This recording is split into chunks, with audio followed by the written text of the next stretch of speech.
नमस्कार दोस्तों, स्वागत है आपका मेरे नए वीडियो में।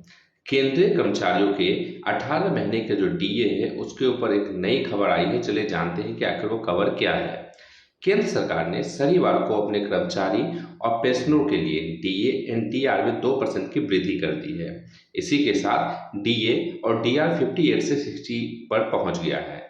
इसके साथ ही अब यह तय हो गया है कि केंद्रीय कर्मचारियों को 18 माह के डीए डीआर का जो बकाया है, लगभग जो 34,000 करोड़ रुपए होते हैं, वो नहीं मिलेंगे।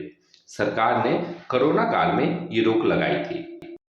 कैबिनेट की मीटिंग के बाद जब केंद्रीय मंत्री अश्विनी वैष्णव ने डीए और डीआर की घोषणा की, तो उनके एजेंडे में 18 माह का डीए और डीआर का जो बकाया था उसका कोई भी जिक्र नहीं किया गया।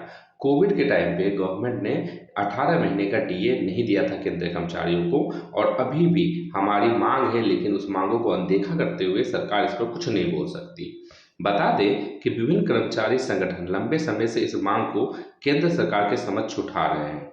18 महीने के डीए और डीआर का बकाया देने का मुद्दा संसद में भी कई बार उठाया गया है।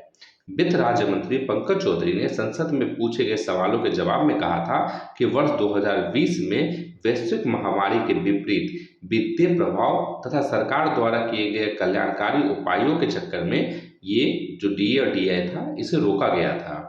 कोरोना काल में केंद्र सरकार ने 18 माह का डीए और डीआर रोककर लगभग 34,000 करोड़ रुपए बचा लिए थे। वित्त राज्य मंत्री पंकज चौधरी ने बताया कि केंद्र सरकार के कर्मचारियों के महंगाई भत्ता, जो कि 1 जनवरी 2020 से लेकर 1 जनवरी 2021 तक के देय किस्तों को फ्रीज करने का निर्णय कोविड-19 के दौरान लिया गया था।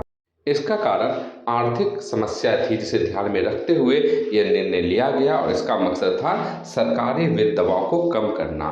तो इन शॉर्ट कहा जाए तो जो हमारा 18 महीने का डीए डीआर है, उस पर सरकार देने के मन में नहीं है, उनके मन में आ गई है खोट, और इस पर वो कुछ भी नहीं बोल रही है, जबकि पूरी यूनियन इसकी मांग कर रही है। इससे जुड़ा हुआ कोई भी अपडेट आएगा तो मैं आपको जल्दी बताऊंगा। जुड़े रहे चैनल के साथ।